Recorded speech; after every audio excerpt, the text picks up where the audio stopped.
remember to interact with us. You can get hold of us on social media. Drop your comments in the comment section below. We want to hear from you at home. What are some of your questions that you have for our guests? We also want you to engage in the conversation and get in tune with everything that's happening in the world of sport. Let's chat all things sport. Let's keep it moving. Let's keep it engaging so that everybody can be part of this conversation. We are one big family, one big nation after all. And I'd love to be hearing from you. You guys can call in. You guys can drop a comment in the comment section below. I'll be waiting and I'm looking forward to hearing what you guys have to say. We got the Springboks that departed yesterday to Australia. There was complications and with the flight being delayed. Will this throw them off slightly, or will this motivate them to go over down under and collect maximum points? Because we do know now in the Rugby Championship, they've won one game, they've lost another, and who knows what's going to be waiting for them on the other side of the world. South Africa, Australia. I mean, 1 week away. Come on, guys. Let us know what you think about that. I want to see what you have to say about that. But first up, we're going to be joined by Laurian Johannes-Haupt, telling us all things Springbok women. What's been going on inside the camp? I hope she's on the line with us. Good evening, Laurian, and thanks for joining me on the show this evening. Good evening, Thaakir. It's happy to be here.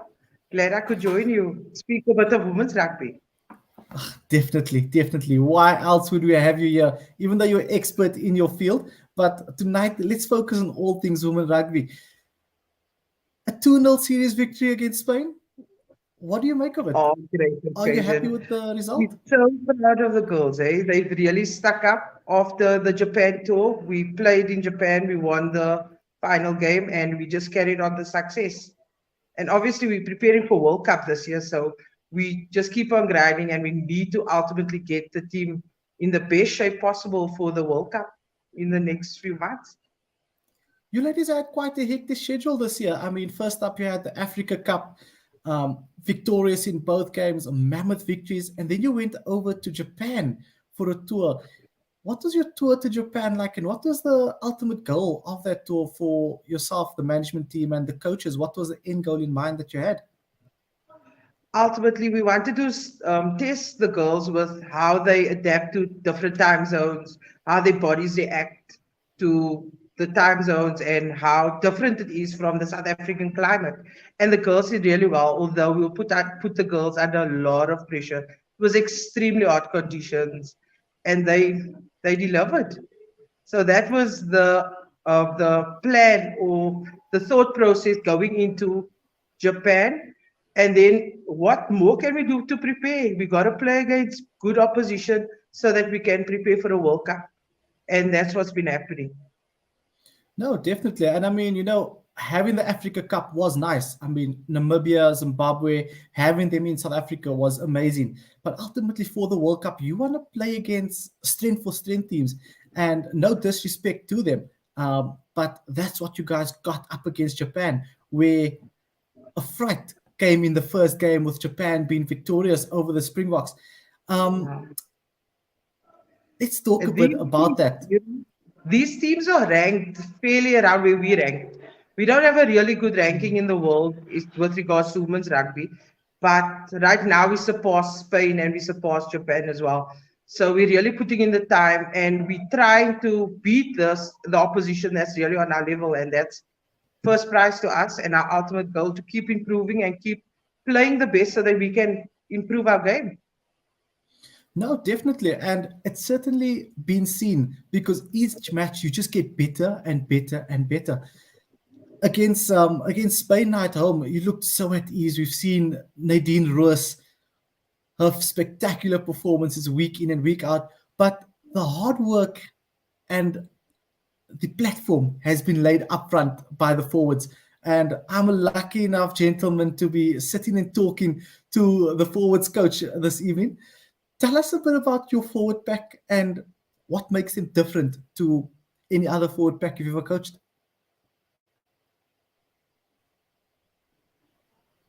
These girls put in the time. These girls really put in the time. Although Coach Eddie Minus is the forwards coach, I'm the intern coach with the SA national team. So my portfolio is breakdowns. But that forward pack, if I can give them some sound advice, I would just always encourage them to stick to the processes, because ultimately our forward pack was so dominant today, and it was fantastic going into next competition with a pack that's moving forward and giving you proper front football. And what more do you want as a backline player? They just need to finish. The hard work is done there by the engine room. No, definitely. And if you look at our women's Premier Division, it's, let's say, we're not up there amongst the best in the world. However, we do have the likes of Kata Jacobs, and we've got Babawa Lacha and Lusanda Dumke, the dynamic flanker. There's so many players in that team that are playing at an international standard. I mean, Kata Jacobs plays for Saracens. That experience coming back and bringing it back to the team, how does that inspire and motivate the rest of them? That has really inspired them, because the girls are so keen to want to go abroad and to show their trade, to show the world what they can really do. And Carter Jacobs was so new to the game not too long ago. And look at her, she's developed over time to be a mammoth player in our team, and she has such a key role to play. And that's just what international exposure does. Just get those girls playing better rugby and stepping up and wanting to be better all the time. So if if we could pull it off, I would send majority of my team overseas to get some good experience to play at a higher level, because the Premier Division in England is a very good competition. So that's ultimately where the girls can play, and obviously come out back and show our girls how it's done, and the game will just improve from there. And we've definitely seen those improvements, because not too long ago, the game in South Africa was not even semi-professional. When now we could call it semi-professional with a few players being contracted. But the likes of your super sports giving you exposure, this has helped so much commercially for the team, because now there's more eyes on the woman going over to New Zealand. And FNB's recently come on board as a sponsor as well. So I'm sure you guys are just enjoying getting the recognition that you need. Definitely, it's been a long time coming. Our game has evolved quite a bit in a short space of time, which is very positive for the development of this game. And then, with regards to getting this new sponsorship, it's fantastic, because just the exposure for the girls get to see themselves on TV. Girls get to use that data and information to improve themselves in their games. So it's very important that we actually have this exposure, so that they can now go and analyze themselves, watch a guy's game, watch rugby in particular, and learn from it. So that's very awesome. No, definitely. And I mean, now looking at that ripple effect, we spoke about your forward, your dynamic forward pack, and then that backline of yours. I mean, they were firing at all cylinders today, and the score could have been huge. But let's take it for what it is. And I mean, having Zaneja down there, that's been in the team for the longest time. I mean, she's got 3 World Cup appearances. She's appeared at 2 Rugby World Cups. Easily one of SA's most decorated players.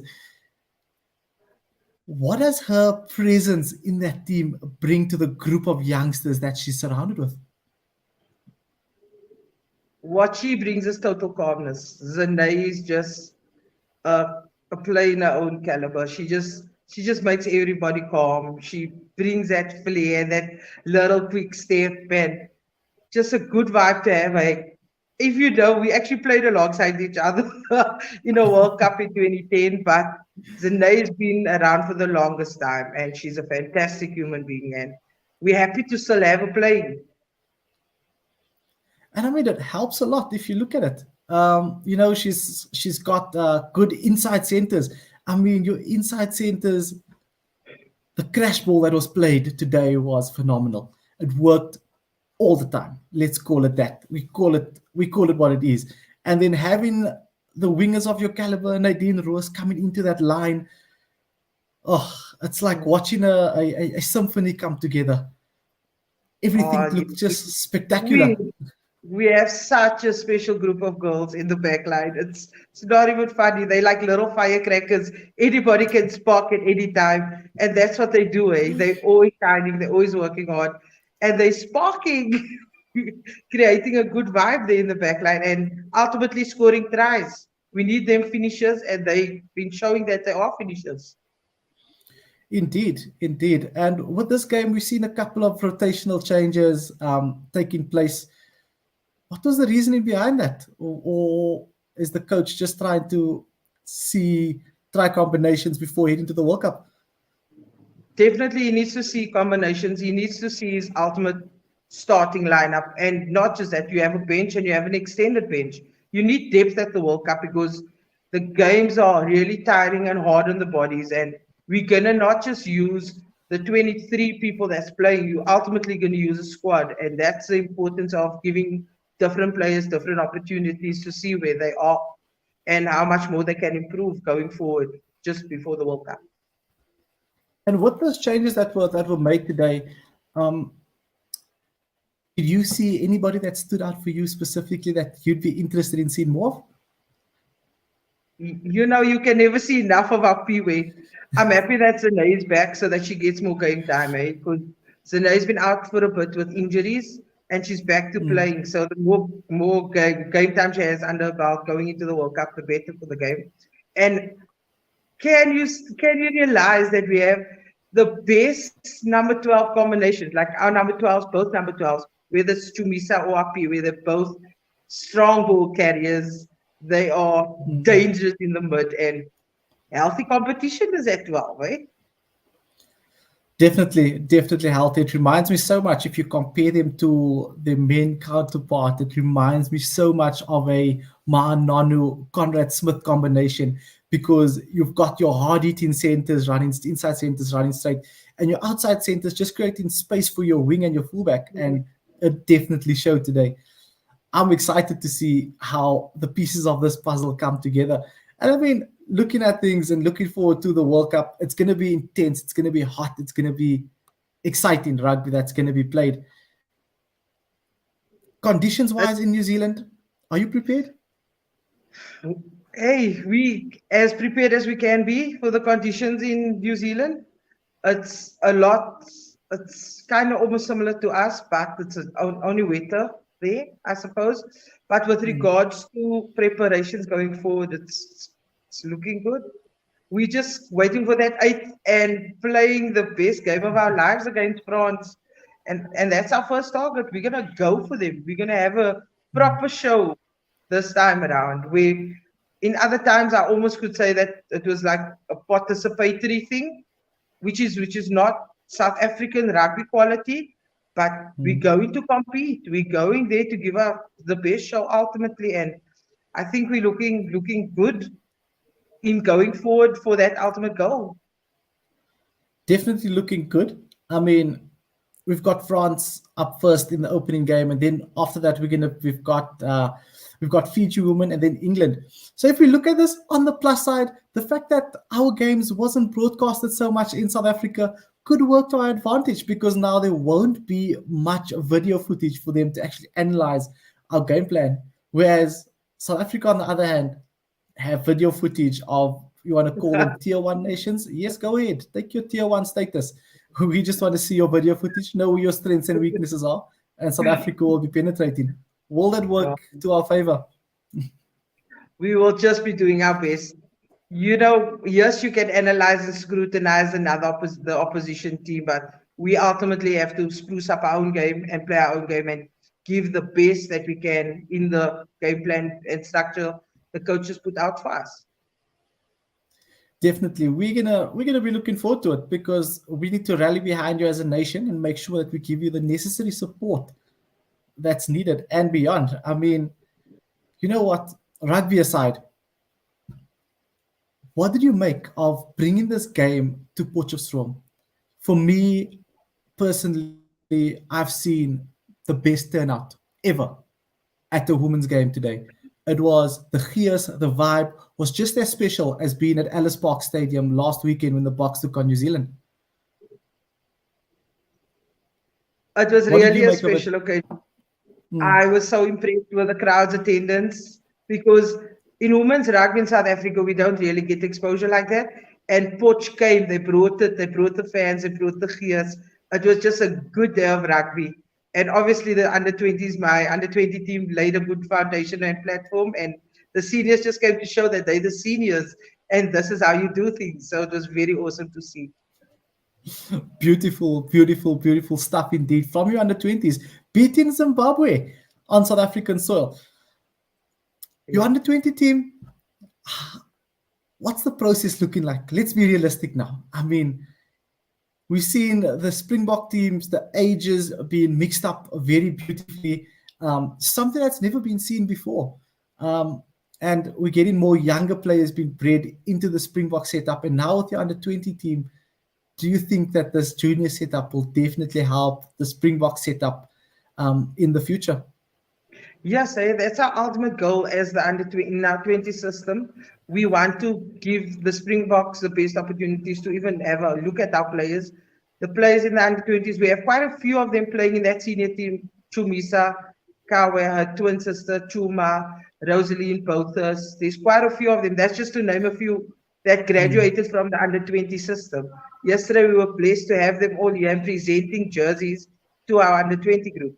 So we definitely the pathway to get them into that senior system, and that's how we're doing it. From youth weeks, we selected a group of girls to participate, and then the girls ultimately put their hand up and they were selected.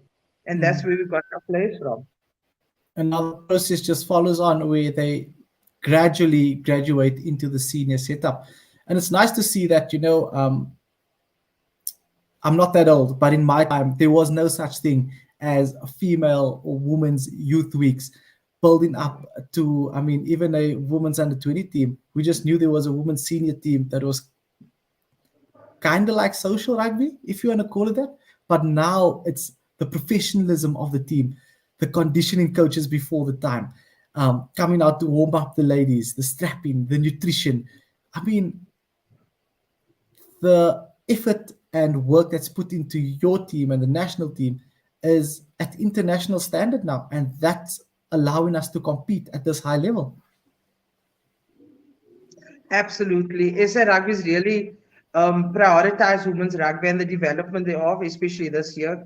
And going forward, we can really see how they're plowing into the game because in recent years, obviously due to COVID, we didn't have our under 20 structure, but since we've implemented, there's been girls wanting to play the sport. So they made a plan during COVID to take their runs and stuff. That's why their conditioning is that good. They checked in with their dietitian. They were always on a program. So things are looking good for them. And you could see on the field that these girls can play and they're conditioned to do that. No, definitely. And, the game is in such a healthy space, if we call it that. Because if you just look at today, yes, want to call it 15, 30, let's say 40 South Africans in the national setup from a Springboks point of view was there. But then you look to the sidelines and you see female referees in the form of Amy Barrett-Theron and Ashley Murray-Pretorius. It's nice to see that it's not just on the field with players that we're growing, but in the referee structures as well. And, all the different facets that make up rugby. We're winning and ticking boxes in all those facets. Yes, we're definitely doing. We trying to get more coaches involved in the game as well, and that's growing as well. We've got management, we've got a female doctor, we've got a female manager. So the process of moving now. So we're getting into that space where women can take their space up in rugby, and that's what we're doing. And what better time than now? It's Women's Month, and what better way to be talking all things women's sports with our Springbok coach, the under 20 head coach, Laurian Johannes-Haupt. So if you missed any bit of this interview, I hope you're going to be going back and rewinding, watching this interview again. Remember, you can pop comments in the comment section below. Laurian, it's game time now. It's game time. You've played your last game before departing to the World Cup. What's your next few weeks looking like? Sure, we have a week off, and thereafter we go back into camp. We're going to Mtata, and we're moving to East London thereafter, and then we'll be back in Cape Town assembling, and it's full steams ahead. World Cup, we're coming. Oh, definitely, definitely, definitely. And we're looking forward to it. We've got France, Fiji, England. It's going to be interesting. Oh, it's going to be interesting because we definitely know it's possible. Anything is possible with the way the women's team is currently playing. I mean, we're quite excited to see how the next few weeks unfold and what other gems are going to come out of this Springbok team. But Laurian, let me not keep you up any further. I know there's celebrations happening at the back there, and I hope you enjoy the celebrations. It was well deserved, and good luck to you and the rest of the women's team for the Rugby World Cup that will be taking place in just about a month and a half, 50 days to be exact. Good luck and all the best from myself and the team. We're wishing you all the best and good luck for the World Cup. Thank you so much. Thank you for having me. It's been a pleasure. See Oh, you. it's the pleasure is all mine. I mean, we could speak rugby to you all day, every day. That was Laurian Johannes-Haupt joining us on the show. She is the breakdown specialist for the Springbok women's team, chatting all things women's rugby. The Springboks were victorious earlier this afternoon against Spain, beating them in the second test that took place in Potchefstroom this afternoon. They did win the first test 44-5 that took place at Emirates Airlines Park last weekend, and today they beat Spain 37-14 in front of a packed Fani du Toit Stadium. It's amazing chatting all things rugby in Women's Month, looking what amazing things they are doing and what they are achieving. Only about 50 days left before they go to the World Cup. It's going to be exciting. It's going to be interesting. So let us know who your favorite women's player is in the team. Drop a comment in the comment section below. We want to hear about you. We want to hear more about your thoughts on the game as a whole. But we're going to take a quick break. And when we do come back, we're going to be chatting all things cricket.